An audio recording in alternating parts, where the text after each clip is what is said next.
Ada lampu yang sudah LED ya, oke bagus banget. Jadi tidak ada bolam-bolam di sini. Nah ini cowaan doang ya kayak gini ya.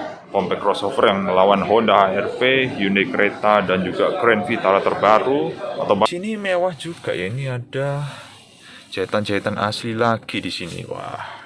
Antoni Calver, dan hari ini ada Wuling Alphest belakangnya, dan ini baru saja diluncurkan di IMS Jakarta bulan Februari kemarin ya. Dan secara kelas ini menyasar kelasnya HR-V, Hyundai Creta, juga ya Suzuki Grand Vitara yang terbaru ya kayak gitu, dan juga Kia Seltos ya. Tapi dari harga mereka juga bersaing dengan kelas di bawahnya seperti Race, Rocky, BRV, Tonet dan kawan-kawannya, dan harganya itu bisa kena semua segmen itu ya, dan bahkan bisa kena ke Kia GR Sport yang non LCGC juga ya. Dan ini menjadi opsi yang menarik ya buat dimiliki. Penasaran seperti apa? Ikuti videonya sesaat lagi.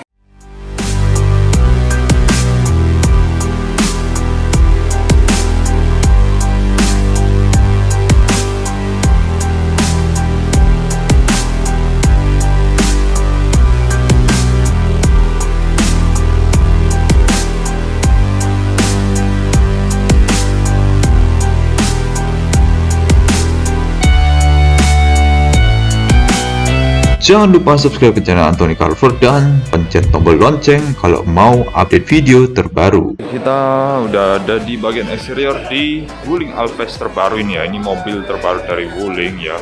Dan ini merupakan compact crossover yang melawan Honda HR-V, Hyundai Creta dan juga Grand Vitara terbaru, atau bahkan melawan XX Cross dan juga kelas mini crossover di bawahnya ya, bahkan dari segi harga juga. Dan kalau kita lihat di sini lampunya udah proyektor ya ini ya. Dan ini ada ini lampu high beam-nya ya. High beam-nya masih yang reflektor tapi sudah LED itu ya. Dan juga untuk fog lamp-nya masih bolam. Dan untuk tampilan grill-nya ini ya ada kemiripan dengan Wuling Vortex ya. Dan juga Wuling Almas pun juga mirip ya. Walaupun ya maksudnya mirip dari segi bentuknya ini ya, dari bentuk trapesium kayak gini nih. Tapi yang membedakan ini ya, di grillnya ini ternyata ya modelnya kayak diamond cut gini ya. Terus ada krom-kroman diamond cut beserta logo Wulingnya ya, tapi cuma 2 baris doang diamond cutnya tuh. Oke, di bawahnya itu ada list chrome dan juga cladding-claddingan ya, soalnya ini crossover kayak gitu. Oke, terus kita ke samping ya. Sampingnya sih modelnya lebih cenderung menyiku gitu ya modelnya. Dan juga ya ini untuk lampunya ada LED di sini dan ada di spion juga ya. Di sini juga LED harusnya. Dan atapnya ini oke, ada sunroofnya ternyata. Sunroofnya juga ada. Ya ini bukan pintunya sih ya, kayak gini ya. Tapi saya tahu ini di sebelah mana ini handle-nya buat yang buka outdoor lock-nya. Oke, kita coba lihat ke bannya ya. Bannya ini pakai ban apa ini? Ban 205 ini 205 60R16 ban Green Max HP. Ini kayak bannya mereknya asing banget ya soalnya. Dan velgnya velg two tone juga ini, dan rem depan sudah rem cakram pastinya. Oke, dan di atas ada roof railnya ternyata. Terus ini belakangnya ada list chrome juga di sini. Nah ini, oke, kita langsung ke belakang aja ya. Dan ini lampunya sudah full LED semua ini ya.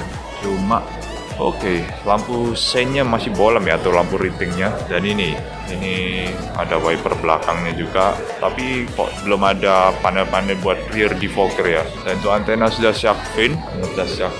Oke, kita coba teliti lagi ya. Oke, ini semua sudah LED kecuali lampu ini lampu ini aja ya, lampu ratingnya, dan tidak ada emblem tipenya ya, cuma tulisan Alphest doang di belakang kayak gini nih. Dan juga ada kamera 360 di belakang. Oke, dan pasnya ada sensor parkir, itu sudah wajib pada saat ini. Dan di bawah ini ya kosong itu aja. Oke, gitu aja sih yang ada di bagian eksterior dari Wuling Alphest ini secara keseluruhan ya. Dan juga ada ini reflektor ya di bagian sini juga. Oke lah, ya secara keseluruhan kayak gitu aja sih yang ada di eksterior dari Wuling Alphest nih. Kita lanjut ke bagian dalam deh dari eksterior Wuling Alphest ini. Nah ini ada bagian yang soft touch ya di sini nih. Dan ini jahitan-jahitan asli nih ya, asli beneran kalau diraba. Dan ya walaupun ini plastik ya sudahlah wajar, nggak masalah. Dan ini piano black aksennya, dan semua serba gelap ya, ini karena warna hitam ya. Oke lah, ini panel empuk juga, ini tempat penyimpanan, tapi Apakah bisa buat bottle holder? Kayaknya enggak ya, soalnya enggak membentuk cowaan gitu. Oke, ini dalamnya bawahnya ya juga biasa aja sih. Dan di sini ada stability control sama headlamp leveling. Wah, terus ada buat ngatur kaca spion ya. Kaca spionnya ini dan bisa di retract. Mantep nih, bisa di retract kayak gini. Oke, terus ini ada tempat penyimpanan kecil. Terus ini buat buka kap mesin sama tangki bensin. Oke, ini coba kita buka lagi. Oke, kita duduk ke dalam kok gitu. Kita coba duduk ke dalam ini ya. Kita mau lihat dulu. Oke, ini jendelanya sudah auto semua ya harusnya ya. Dan ini ada buat jendela buat ngelock, buat central locknya di sini. Oke, ini setirnya Wuling Alphest nih. Oke lah, setirnya ini agak mengotak ya kalau dilihat ya bentuknya. Dan ada steering switchnya semua. Dan ini ada adaptive cruise controlnya ini bahkan ya. Dan ini juga buat Bluetooth telepon. Dan ini buat pengaturan head unit ya. Oke, sayangnya kuncinya kuncinya lagi nggak ada dan kita juga nggak bisa lihat head unitnya juga ya. Udahlah kayak gitu. Dan ini ya, model AC-nya ini ya juga tipis gitu ya, tipis. Terus ini ya nggak tahu ya, bukannya kayak gini bulat-bulat kayak gini ya.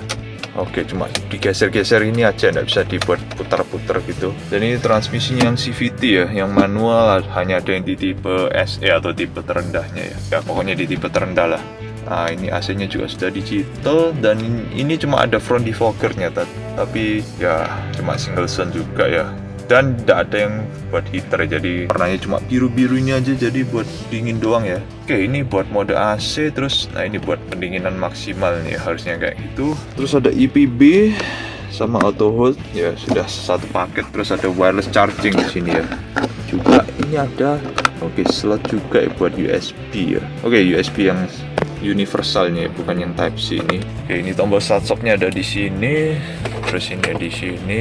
Wah, udah soft start tapi belum maksudnya soft opening tapi belum ya bludru gitu, jadi masih polosan plastik ini aja.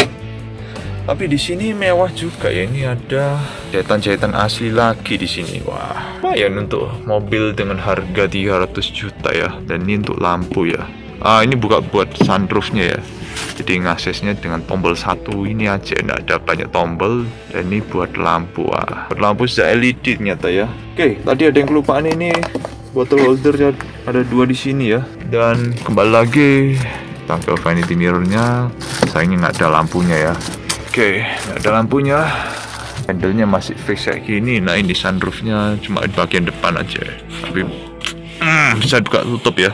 Oke, ya ini lanjut ke bagian dalamnya. Penyimpanannya relatif kecil ya kalau aku bilang, tapi lap kanebos setidaknya masih bisa masuk. Ini cuma kayak menjorok ke dalam gini ya. Tapi ya agak nanggung juga ya, walaupun jorok ke dalam gitu ya. Terus ini ada power outlet juga. Ngecas HP bisa di sini ya sekarang. Dan ini tombol buat naruh tempat buat naruh kunci ya harusnya. Apakah kuncinya bisa dicas kayak BMW gitu? Kayaknya sih aku nggak ya. Paling ini juga cuma buat naruh kunci doang di sini ya. Ya udah sih. Terus ini kursi ya semua masih manual ya, jadi belum ada yang otomatis di mobil ini. Kursinya masih manual semua ini. Oke, ini buat ngatur tinggian doang ya. Kalau yang di sini, kelupaan tadi di sini ternyata ada tweeternya juga ya. Dan speakernya ya sudah pasti di bawah ini ya. Oke. Terus ini buat yang tadi di sini ada buat ngatur ketinggian ya. Khusus yang buat supir doang buat bisa ngatur ketinggian itu. Dan tadi lupa dijelasin ya. Ada tilt steeringnya. Oke, tilt steeringnya di sini ternyata. Ini dia. Bisa ngeper, enak banget. Jadi nggak gampang jatuh kalau ngeper itu. Yaudah, kurang lebih kayak gitu aja sih yang ada di bagian dalam dari Wuling Alphest ini. Oke, kita mau lanjut ke bawang baris keduanya dari Wuling Alphest nih. Oke, kita coba ke dalam ya. Oke, masih ada soft topnya juga di belakang nih ya. Dan ini aksen kayak carbon fiber gitu ya. Ini keras, speaker di bawah sama ini buat penyimpanan ya ala kadarnya ya. Tapi nggak bisa buat botol ini. Oke, kita duduk lagi ke dalam. Aduh. Wah, enak juga ternyata ya di dalam ini. Dalam ini enak, ada tempat penyimpanan dan duduknya luas banget dan santai juga ya duduk di belakang ini ya. Lagi ada headrestnya. Oke, headrestnya sayangnya cuma 2 aja, tapi di tengah ini malah nggak dapet ya. Dan nggak ada armrestnya juga ya. Padahal ini tipe tertinggi, nggak ada armrestnya ya. Tapi seat beltnya ada sampai buat penumpang tengah ya. Sebenarnya ya agak tanggung ya kenapa ini nggak dikasih. Ya mungkin kedepannya harus dikasih lah biar lebih safe gitu. Tapi di sini pastinya sudah bisa isofix semua ya kursi-kursinya ini, kanan kiri isofixnya ya, buat kursi bayi ya. Jadi sedikit jelasin aja ya isofix itu buat apa. Jadi isofix itu buat kursi bayi ya. Jadi kalian masih punya anak di bawah berapa ya, di bawah 7 atau 6 tahun gitu masih harus pakai kursi bayi gitu ya. Jadi biar lebih aman lah duduknya ya, kayak gitu. Dan di beberapa negara juga mewajibkan pakai kursi ini. Kalau nggak pakai isofix nanti bisa didenda. Yaudah, ini ya handle-nya kayak gini. Cuma belakang ini kok nggak ada lampunya, jadi lampunya cuma di depan itu aja ya. Jadi agak gelap ya di belakang ini ya. Apalagi interiornya warna hitam juga. Oke, tapi ada blowernya ya, modelnya persis kayak di depan gitu ya. Dan ada ya USB slot yang agak kecilan gini ya kalau di sini. Ini ada emboss Wuling-nya ternyata di sini. Wah, lumayan ada effort juga ya. Dan ini ada gundukan di tengah, kita coba duduk ya. Oke sih, gundukannya lumayan lebar ya, jadi nggak terlalu ganggu lah di kaki ini ya. Yaudah, kurang lebih kayak gitu sih di belakang ya, nggak ada apa-apa. Terus ini buat naik-naikin. Ini buat rinse kursinya harusnya ini. Tapi karena sendirian jadi agak repot ini. Saya tak bisa diperagain ya. Terus ada seat beltnya juga ya buat penumpang pinggir-pinggir ini. Ya intinya lumayan lega lah di belakangnya walaupun ada cowaan buat sunroof ya. Tapi ini cowaannya meninggi kayak gini ya. Jadi headroomnya lumayan lah ya. Tapi kalau maju gini ya ngepres pastinya. Tapi ya masih ada space lah ya minimal. Udah kayak gitu aja sih yang ada di dalam Alphest ini. Sedikit nambahin ya, ternyata di pilar C ini nggak ada jendelanya. Jadi ya kurang enak lah, kurang lega gitu ya di dalam ini. Tapi ya nggak masalah, ini kan buat bagasi, yang penting bisa lihat belakang situ ya. Ya oke lah, walaupun ya kalau di mobil lain sini harusnya sebuah jendela gitu ya. Tapi ini cuma plat cowaan doang ya kayak gini ya. Ya mungkin kedepannya bisa ditambah jendela lah buat improvement gitu. Yaudah, kayak gitu aja sih tambahannya. Kita ke bagasi dari Wuling Alphest nih ya. Jadi bukanya pakai tombol kayak gini. Oke, kita buka. Nah ini ada handle-nya di sini ya. Ada handle-nya di sini dan di sini ya. Oke lah, biarkan. Dan ada lampu yang sudah LED ya. Oke, bagus banget. Jadi tidak ada bolam-bolam di sini. Nah ini buat ngaitin isofix-nya di sini ya. Jadi ini narik tuasnya tadi yang pakai tali itu ya dari belakang gitu ya. Dan ini dudukannya lumayan tinggi ya. Jadi kalau naikin barang ya lumayan effort juga ya. Dan tapi ini ya nggak terlalu tinggi banget ya dari plafonnya gitu. Jadi ya pas-pasan lah buat naruh koper. Tapi ini buat koper medium, kalau posisinya ke depan kayak gini ya bisa 2 lah. Atau posisinya berdiri ya bisa 2 juga ya. Koper medium ya. Tapi kalau diberdiriin ke sini bisa 3 atau 4 lah. Terus kalau koper besar bisa 1 kalau ditidurin. Kalau diberdiriin mungkin mentok ke sini ya, atau mentok ke jendela bahkan ya. Tapi kalau buat koper kecil sih banyak ya. Ya koper kecil sih mungkin bisa 6 gitu ya, cukup lah. Oke lah, bagasinya lumayan minimal ya. Dan kabinnya karena juga luas ini. Dan ini ban serepnya juga yang full space ya. Jadi full size maksudnya. Dan mereknya sama, Green Max HP. Ini merek ban dari Cina kayaknya ya. Dan ini ukurannya 205/60 R16 ya. Oke, sama kayak yang di ban-ban yang dipakainya. Tapi ini yang velg kaleng ya sayangnya. Jadi nggak bisa buat jadi ban pengganti ya. Dan juga ada toolkit buat dongkrak ban, buat ngelepas laknatnya ban atau bautnya ban. Terus ada P3K sama segitiga pengaman di sini. Dan di bawahnya ini kelihatan banget ya, masih dicat dasar doang ini ya. Ya udah, nggak masalah. Kayak gitu aja sih yang ada di bagasi dari Wuling Alphest ini ya. Ya kelihatannya sih ya sederhana aja sih, nggak terlalu banyak kemewahan. Tapi mungkin semua fitur tuh ada di bagian head unitnya yang kita nggak bisa nyalakan ya. Ya udah, kayak gitu aja sih yang ada di bagasi dari Wuling Alphest ini. Ya, kita sudah ada di bagian mesin dari Wuling Alphest nih ya. Dan ini sudah dicat semua ya. Jadi tidak ada yang cat dasar lagi. Dan sudah ada peredam juga ya helm ini. Oke, modelnya lumayan rapi gini ya. Jadi ada space-nya gitu. Dan ini lumayan kopong ya mesinnya. Jadi mau diisi mesin yang lebih besar harusnya bisa ini. Dan itu ada fan-nya di sini. Oke, buat mesinnya nih 1500 cc. Tapi yang naturally aspirated ya, bukan yang turbo. Jadi hasilnya NA, tenaganya 105 HP, torsinya 110 143 Nm ya. Ya buat tenaga sih ya biasa aja, nggak terlalu besar-besar banget ya. Tapi kayaknya kalau dibandingin sama yang lain, ini ya tergolong kecil untuk tenaganya. Dan torsinya juga 143 Nm ya, biasa aja. Dan mesinnya ini ya itu mesin DVVT ya, atau Dual Valve Timing Intelligent kayak VVTi-nya Toyota itu, dan DOHC ya. Jadi itu ya, noken asnya ada 2 kalau DOHC. Kalau SOHC itu noken asnya cuma 1 tuh ya. Dan buat penggeraknya ini penggerak roda depan ya, penggerak roda depan doang ya. Jadi layout mesinnya kayak begini tuh biasanya FWD. Dan untuk transmisinya sih ada opsi yang 6 speed manual buat di tipe terendahnya dan CVT ya, kayak yang ini CVT ya kayak gitu. Ya udah sih, kurang lebih kayak gini aja yang ada di bagian mesinnya. Dan dalam itu ya pasti ada sistem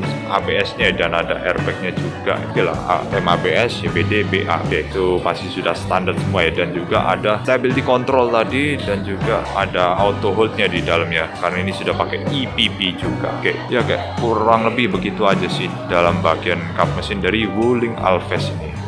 Lah kurang lebih begitu aja sih review mengenai Wuling Alves-nya ya. Cara mobil ini juga sangat-sangat value for money ya setelah dilihat lagi, dan banyak ya panel-panel yang soft touch itu juga menambah value-nya juga ya dari mobil ini dengan harga yang sangat terjangkau tentunya. Dan oke lah, ini mobil sangat layak untuk dimiliki ya buat ya orang-orang sekarang. Dan after sales Wuling juga semakin banyak di Surabaya khususnya, dan di kota-kota besar pun juga semakin banyak, dan tidak ada alasan lagi untuk tidak membeli Wuling ya dengan banyaknya fitur yang ditawarkan oleh ini. Ya udah seperti itu. Kalau teman-teman suka sama video ini, silahkan kasih like dan jangan lupa kasih komentar, dan jangan lupa subscribe ke channel Anthony Carlover kalau belum. Dan akhir kata, terima kasih sudah menonton dan sampai ketemu di video selanjutnya.